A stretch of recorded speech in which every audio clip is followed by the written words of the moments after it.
O Senhor colocou este verso no meu coração para compartilhar com os irmãos nessa noite.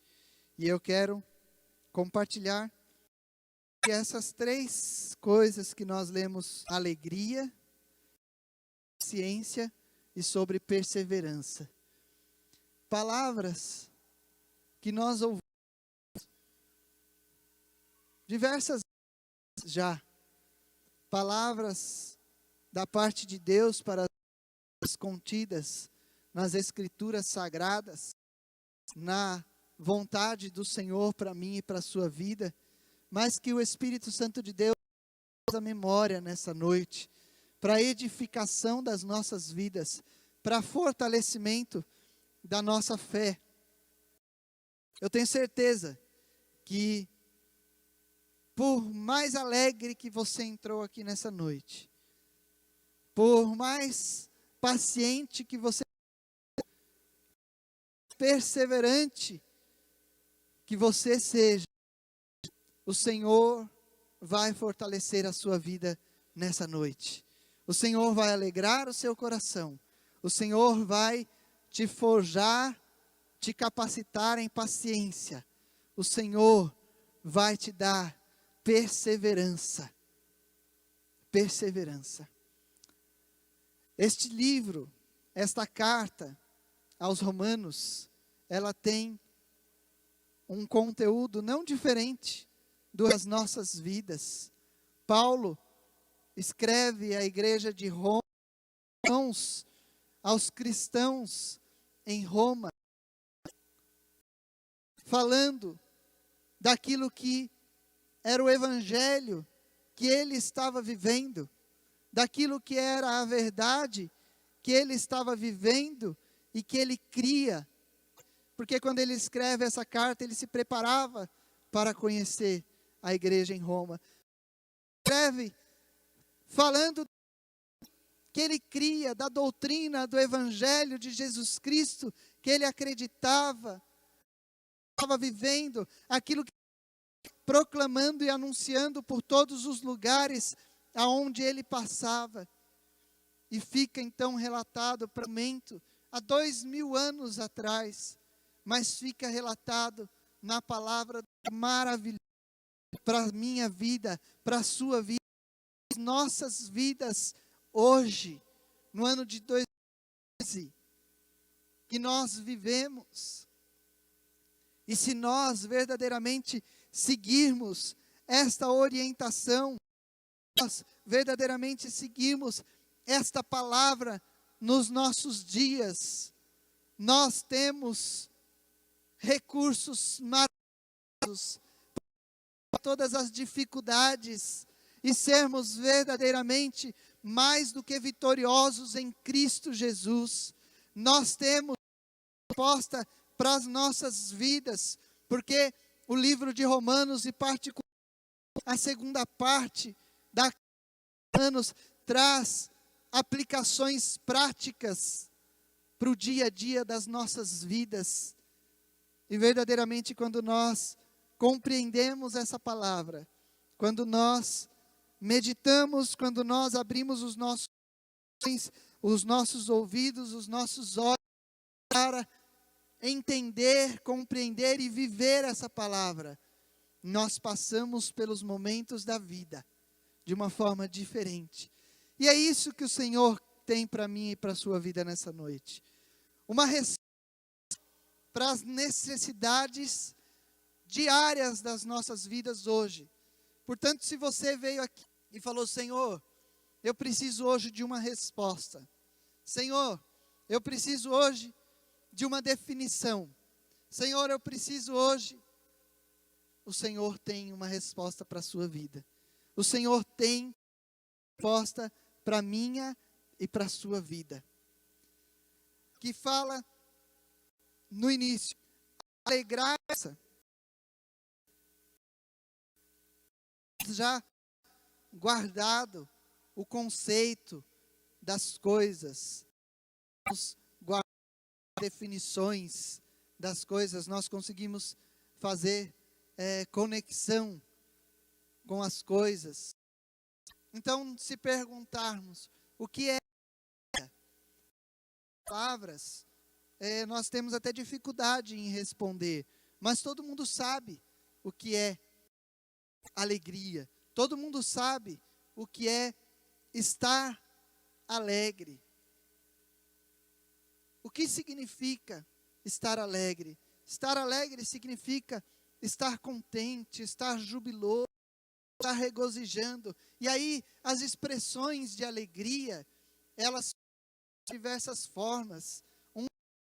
Outro pode dançar, pode abrir um sorriso, diversas formas de dar este sentimento, alegria. E o escritor, o apóstolo, ele escreve nesta passagem: alegrai-vos esperança. Eu quero compartilhar um exemplo, um caso, uma história que está citada na Bíblia Sagrada. A palavra do Senhor, no livro de Gênesis, no capítulo 17, verso 17. Se você não quiser, não precisa ler, eu vou citar esta passagem. Relata a história de Abraão e Sara. Abraão e Sara. Uma história bastante conhecida de mim, de você. Talvez alguns conhecem mais, outros conhecem menos, mas todos já ouviram falar da história de Abraão e de Sara. Promete a Abraão, o Senhor promete a Sara que eles teriam um filho. Mas é interessante que no capítulo 17 e verso de número 17, está escrito da seguinte forma: então caiu Abraão sobre o seu rosto e riu-se, e disse no seu coração: a um homem de 100 anos há de nascer um filho? E dará à luz Sara, da idade de 90 anos? Abraão faz uma pergunta a Deus. Ele questiona: é possível um homem de anos de idade dar à luz a um filho? É possível uma mulher, Sara, de 90 anos de idade, dar à luz a um filho? E nessa passagem aqui diz que Abraão riu-se. Mas esse não foi um riso de alegria. Foi um riso de incredulidade, talvez. Foi um riso de dúvida. Foi um riso, uma expressão de incerteza. É claro que Abraão cria em Deus. É tido como o pai da fé. É claro que ele cria, mas as circunstâncias que o rodeava faziam com que houvesse possível, nessa idade, um homem dar à luz, um homem, uma mulher dar à luz, um homem ter um filho. O homem dar à luz, não, né? A mulher dar à luz. Vocês entenderam? Seria possível? Quando nós vamos um pouquinho à frente, no capítulo 18, no versos de número 11 e 12, nós vemos algo parecido acontecendo. Diz assim, olha: e eram Abraão e Sara já velhos e adiantados em idade. Já a Sara havia cessado o costume das mulheres. Assim, pois, riu-se Sara consigo, dizendo: terei leite depois de haver envelhecido, sendo também que perguntou: seria possível eu, meu esposo, velhos, seria possível dar à luz? Ela fala aqui: ter ainda deleite depois de haver envelhecido, e da mesma forma, um riso exuberante. Foi um riso com um certo ar de dúvida, as incertezas, as condições para que a promessa do Senhor se cumprisse, elas eram difíceis, elas eram contrárias, as condições não eram favoráveis para que a promessa se cumprisse, porque nós, como homens que somos, limitamos o poder de Deus às nossas condições humanas. Nós não conseguimos muitas vezes compreender que para Deus é possível. Para Ele, qualquer coisa é possível, mesmo que o nosso não consiga atingir. Será possível? Um pouquinho mais à frente, capítulo 21 de Gênesis, a partir do verso de número 1, no capítulo 21, primeiro. O Senhor visitou a Sara, como tinha dito, e fez o Senhor a Sara como tinha prometido. E concebeu Sara, e deu a Abraão um filho na sua velhice, ao determinado que Deus lhe tinha falado. E Abraão pôs no filho que lhe nascera, que Sara lhe dera, o nome de Isaque. E Abraão circuncidou o seu filho Isaque, era da idade de 8 dias, como Deus tinha ordenado. E era Abraão da idade de 100 anos, quando lhe nasceu Isaque, seu filho. E disse Sara: Deus me tem feito riso, todo aquele que o ouvir comigo. É um outro riso.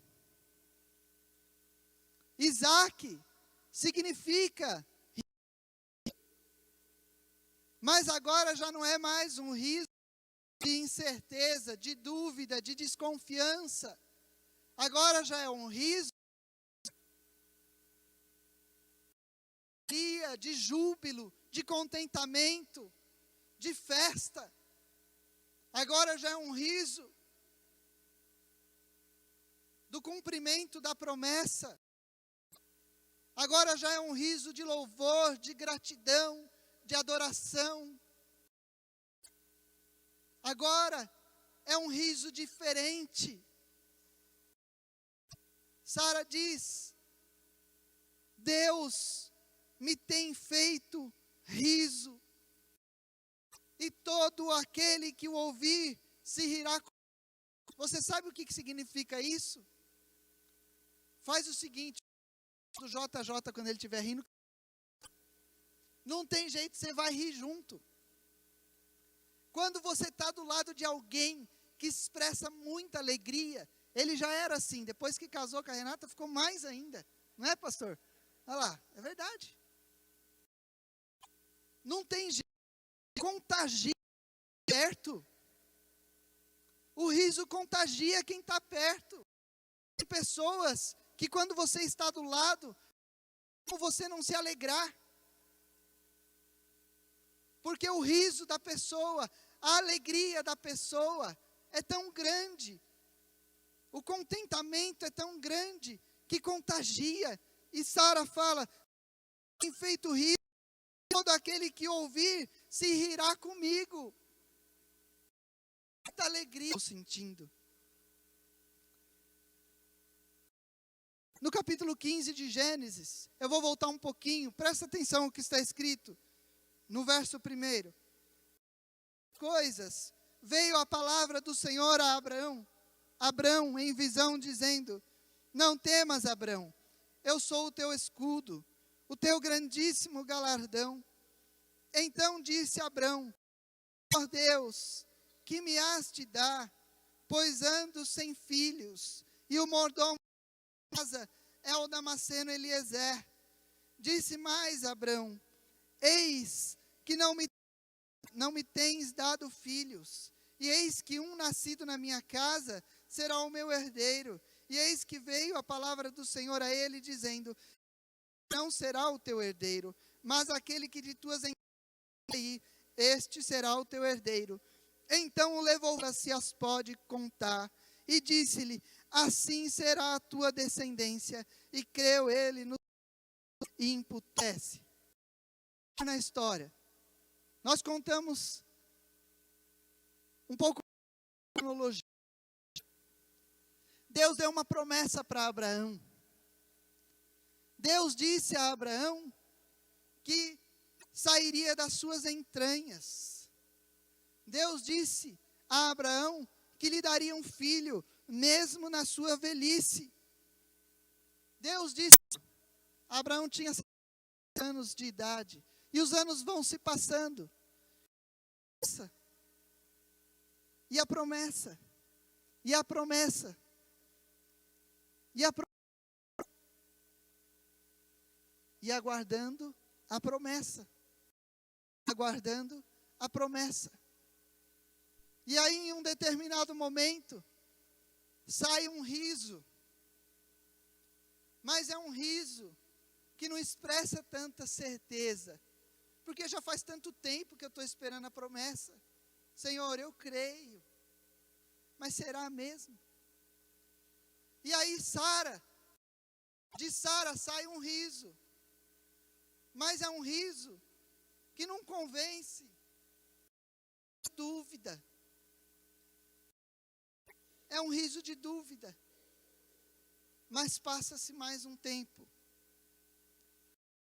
A alegria chega. E sai um riso que contagia a todos. É um exemplo que Sara e Abraão viveram. Mas talvez seja um exemplo do que você vive, do que você está vivendo. Ainda em Romanos, no capítulo de verso 12, verso 1 e 2, melhor, está escrito assim: tendo sido, pois, justificados pela fé, temos paz com Deus, por nosso Jesus Cristo, pelo qual também temos entrada pela fé a esta graça, na qual estamos firmes e nos gloriamos na esperança da glória de Deus. Sabe o que o Senhor diz para mim e para você nessa noite? Sabe o que o Senhor tem de palavra para mim e para a sua vida nessa noite? O Senhor diz assim: alegrai-vos na esperança. Vira para quem está do seu lado. Às vezes tem gente que não gosta muito, né? Mas não se constrange não, irmão. Fica na paz, viu? Não fica bravo não. Vira para quem está do teu lado e fala assim: alegre-se na esperança. Fala mais uma vez para esse mesmo, do outro lado, para quem você quiser. Para trás. JJ, fala para Renata aí. Alegre-se na esperança.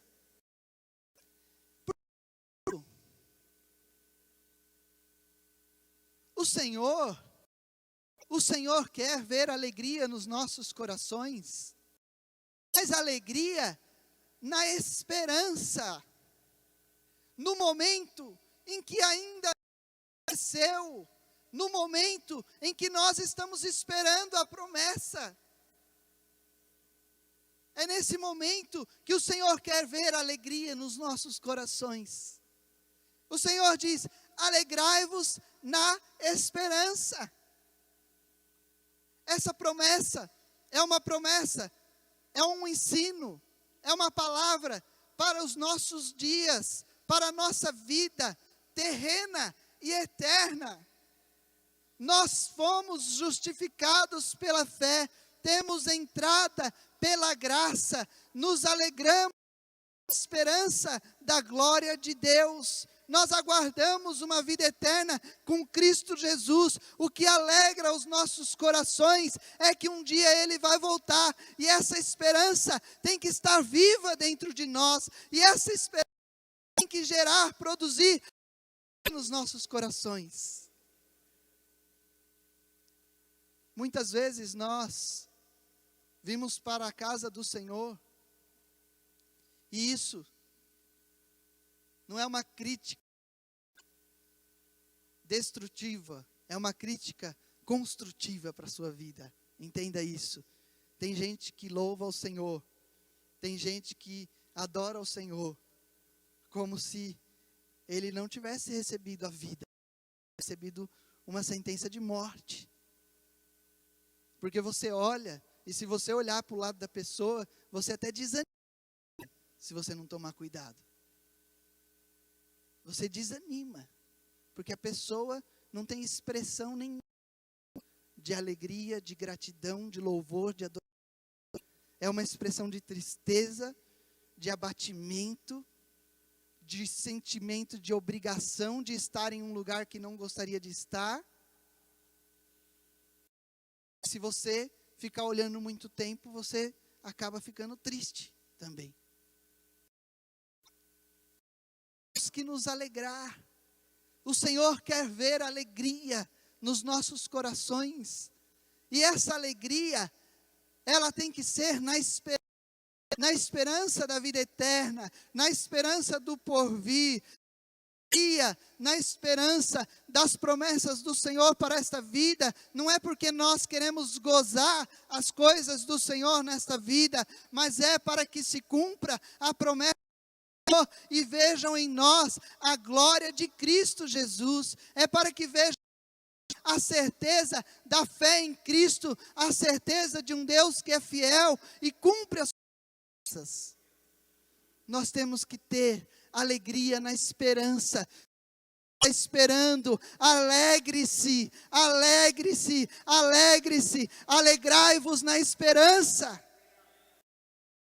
Eu tenho esperança, eu tenho esperança, eu tenho esperança. Os dias são difíceis, os dias são maus, existe violência, existe maldade, recursos, existe calamidade, existe miséria, existe dor, enfermidade. Os dias que nós vivemos são esses, e nós continuamos esperando, esperando, esperando, esperando, esperando, esperando em quê? A vinda do Senhor, nos nossos corações. Alegrai-vos na esperança. O Senhor quer alegrar o meu coração. Alegre-se, porque você está esperando. Alegre-se, porque tem uma esperança. Tem muitas pessoas lá fora, que se nós sairmos às ruas agora, perguntar o que você está esperando, ela vai dizer, não estou esperando nada. A esperança do mundo é a esperança que eu e você temos, é Cristo. A esperança para o mundo é Cristo. Se não for Cristo, esperança. E quando nós temos que fazer a nossa parte, jovem, convide alguém, traga para a igreja. Irmão, irmã, convide alguém. Explica isso, fale da esperança. Existe uma esperança, e esta esperança tem que contagiar. Esta alegria que há na sua vida tem que contagiar quem está do seu lado, ao seu redor, para que ele olhe para você e diga, eu também quero essa alegria. A pessoa está com tanto problema, mas ela está alegre, e aí quando pergunta, por que você assim? Se você está passando necessidade, se você está enfermo, se você tem problema, e você vai dizer, porque eu tenho esperança. A esperança é Cristo. É isso. Mas tá o desemprego. Nós entramos na conversa, né? Nós entramos na conversa. Eu imagino a luta que deve ser para quem trabalha como o presbítero Robson, que toda hora entra alguém ali e ele deve escutar choro de todo jeito, nem no cabelo. Se ele não tomar cuidado, ele vai sendo envolvido. Muita coisa que ele vai escutando. Mas eu tenho certeza que as pessoas que entram ali, e isso tem que acontecer comigo e com você, elas saem com a sua esperança diferente, a sua esperança renovada. Ao reclamarem, elas vão ouvir, não, mas eu tenho alegria, eu tenho esperança, eu tenho Cristo. É isso. Alegrai-vos, esperança. Ah, mas é tão difícil. Tão difícil. É tão difícil. Mas é isso que o Senhor quer de mim e de você. Nos trouxe a este lugar nessa noite para nos dar uma chacoalhada, para pegar a gente assim e chacoalhar e fala: para, alegre-se, alegre-se, alegre-se, alegre-se. Você veio aqui nessa noite para isso, para sair daqui diferente. Alegre-se na esperança. Mas não é só tribulação, na tribulação. Paciência.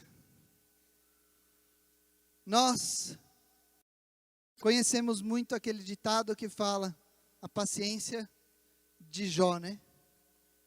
Significa ter virtude. Significa ter virtude diante dos momentos de dificuldades, dos males da vida, dos incômodos da vida. Por estes momentos, crendo, confiando, sem perder a confiança jamais.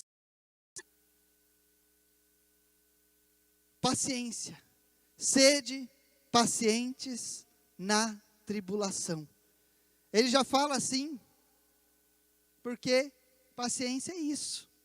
É você passar pela tribulação, confiando, esperando, fortalecido, inabalável, sem se queixar, sem reclamar. 40, versos 1 ao 3, escreve assim: com paciência, Senhor, e ele se inclinou para mim, e ouviu o meu clamor, tirou-me de um lago horrível, de um todo, os pés sobre uma rocha, firmou os meus pés e pôs um novo cântico na minha boca, um hino ao nosso Deus. Muitos o verão e temerão e confiarão no. Eu procurei um pouco para entender que momento que foi esse de Davi. Eu confesso que não encontrei e vou buscar um pouco mais. Mas era um momento, como que citou aqui, dificílimo. Porque ele fala que esperou com paciência no Senhor, e o Senhor o tirou de um lago, de um charco de lodo. Um momento dificílimo. Era uma situação terrível em que Davi estava. E nós podemos vislumbrar este momento fisicamente, nós podemos vislumbrar este momento espiritualmente, momento difícil, momento em que ele se encontrava se sentindo, como nós já ministramos aqui uma vez nessa passagem, sujo. Momento em que ele se encontrava num lugar terrível, horrível, uma situação difícil. Mas quando nós vemos essa passagem, nós vemos a resposta do Senhor para as nossas vidas. Ele fala assim: eu tive paciência, eu esperei, eu fiquei firme, com paciência, apesar do momento, apesar da situação, paciência, eu esperei com paciência no Senhor. E aí nós vemos o que acontece quando nós conseguimos esperar com paciência, quando nós conseguimos esperar pacientes no momento da tribulação. Está tudo para todo lado. Mas eu fiquei e esperei com paciência. E aí Davi começa dizendo, a primeira coisa que aconteceu, ele diz que o Senhor se inclinou para ele e ouviu o seu clamor. A resposta para as nossas vidas quando nós somos pacientes no momento da tribulação. Primeira coisa que acontece, o Senhor se inclina e ouve o nosso clamor. Não tem por que estar, não tem por que desanimar, não tem por que murmurar. O momento de tribulação é real, o momento de tribulação acontece. Fique firme, paciente no momento da tribulação. E quando eu esperamos pacientemente no Senhor, primeira coisa, o Senhor ouve o nosso clamor. Mas ele continua, ele diz, a segunda coisa que acontece, quando o Senhor se para nós, ouve o nosso clamor, ele nos pega com as próprias mãos e nos arranca da tribulação. Sabe aquela oração? Lá onde você está, vai lá naquele lugar onde você está e te tira daquele lugar de tribulação. Davi diz que o Senhor o tirou de um lago horrível, de um charco de lodo. Espiritual. Eu não sei se era físico, eu não sei o que era. Eu sei que ele perseverou pacientemente no Senhor, ele esperou pacientemente, e ele diz que o Senhor, ele se inclinou, ouviu o seu clamor, e estendeu as suas mãos e arrancou. Talvez você tenha pedido ao Senhor, Senhor, tira esta luta, tira esta tribulação, tira, e o Senhor está falando, espere pacientemente, paciente. O Senhor não vai tirar a tribulação de você, o Senhor vai. O mundo jaz no maligno, o mundo jaz no maligno, para todos os lados em que nós olhamos, são dificuldades, são tribulações, não importa aonde você está, existe uma coisa que nos faz vencer, é sermos pacientes na tribulação, porque o Senhor vem com as suas mãos da tribulação. Vai haver descanso para a sua alma, vai haver paz para a sua alma, vai haver refrigério para a sua alma, porque o Senhor da tribulação.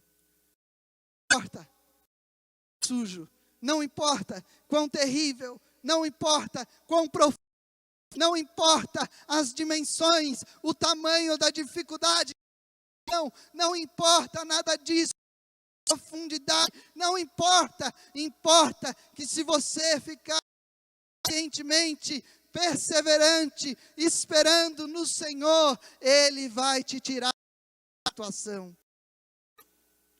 É o segundo ensinamento para que são pacientes na tribulação. Terceira coisa, pôs um novo cântico na minha boca, um hino ao nosso Deus. Verão e temerão, confiarão no Senhor. Ó Davi falando a mesma coisa que Sara falou. Davi está falando a mesma coisa que Sara falou. O Senhor vai colocar, o Senhor colocou, melhor dizendo, uma alegria tão grande. Aquilo que era lamentação, aquilo que era angústia, aquilo que era tristeza se transformou em alegria, e essa alegria foi tão grande que aqueles que verem, aqueles que olharem para mim, aqueles que estiverem perto de mim, vão temer Deus, vão confiar porque eles vão ser contagiados por essa alegria do Senhor no meu coração. O seu lamento, o seu pranto, a sua tristeza em riso, em louvor, em adoração, cântico, e aqui ao seu lado vão ver e vão confiar no Senhor e vão temer ao Senhor, ser contagiados por essa alegria do Senhor no seu coração. É isso. Não murmura, não reclama, não, sede paciente, paciente, paciente, espera, espera, espera, sede paciente, com paciência no Senhor, esperei com paciência no Senhor. É no Senhor que nós temos que esperar. Não espera em mais ninguém, espera no Senhor. É nele que nós temos que esperar. Espere, sede na tribulação.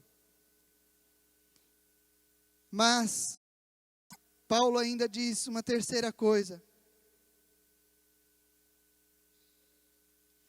Perseverai na oração. Seja constante, seja firme. Perseverar é isso, é ser constante, é não sair para um lado nem para o outro, é não parar um tempo e seguir no outro, é ser constante, perseverar, é ter firmeza, é perseverar, caminhar sem parar. Isso é ser perseverante. Persevere na oração. No capítulo 1, a partir do verso de número 9, está descrito uma parte da passagem que relata sobre a vida de Ana. E diz assim: então Ana se depois que comeram e beberam em Siló, e o sacerdote estava sentado numa cadeira, junto a um pilar do templo do Senhor. Ela, pois, com amargura de alma, orou ao Senhor, chorou abundantemente, e fez um voto dizendo: Senhor dos exércitos, se benignamente atentares para a aflição da tua serva, e de mim te lembrares, e da tua te esqueceres na sua vida, e sobre a sua cabeça não passará a navalha. E sucedeu que percebeu ela em orar ao Senhor. Eli observou a sua boca, porquanto Ana no seu coração falava, só se moviam os seus lábios, porém não se ouvia a sua voz, pelo que Eli a teve por embriagada. Ana esperava um filho, homem. Nós acabamos de ler. Ana está fazendo um voto ao Senhor, dizendo: Senhor, se o Senhor ouvir a minha oração, se o Senhor ouvir, atenta para a minha aflição, para a minha angústia, se o Senhor não se esquecer de mim, mas se lembrar de mim, e me der um filho homem, eu vou entregar todos os dias da sua vida.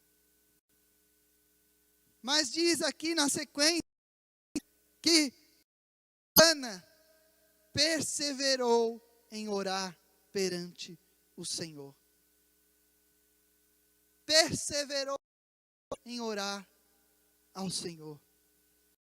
Diz aqui em um determinado momento que o sacerdote não conseguia nem ver os seus lábios se moverem. Falava. Ana, no seu coração, falava. Perseverou em oração. No verso de número 20, diz que sucedeu, há algum tempo, Ana concebeu e deu a filho, ao qual chamou Samuel, porque dizia ela: o tenho pedido.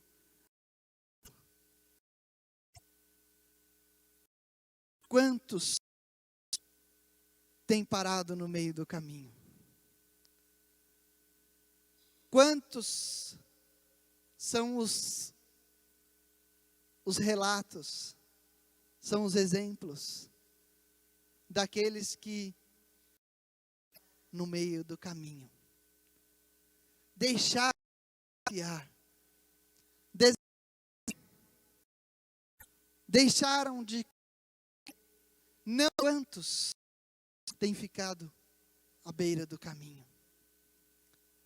Mas o Senhor disse para mim e para você: persevere em oração.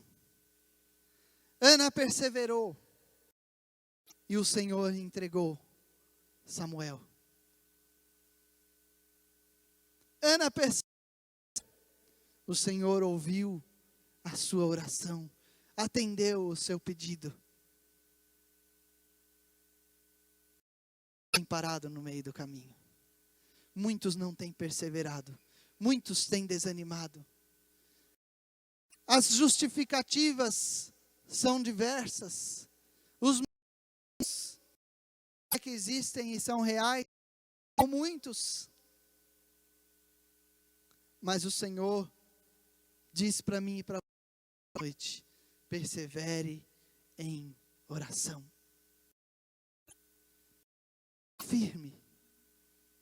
Continua clamando. Mas continua pedindo. Continua pedindo. Persevere. Persevere no caminho. Persevere na caminhada. Persevere em oração. O Senhor tem vitória para a sua vida. Quando o Senhor voltará?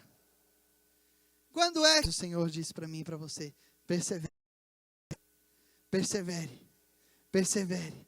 Persevere em oração. Persevere em oração. Persevere. Persevere em oração. Peça: Senhor, volte para nos buscar. Senhor, volte.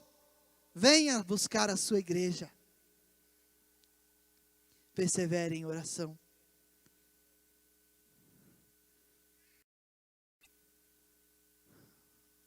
Nós devemos nos alegrar na esperança. Nós devemos ser cientes em meio às tribulações. Nós devemos perseverar em oração. Alegrai-vos na esperança, sede pacientes na tribulação, perseverai em oração. Fique em pé em nome de Jesus.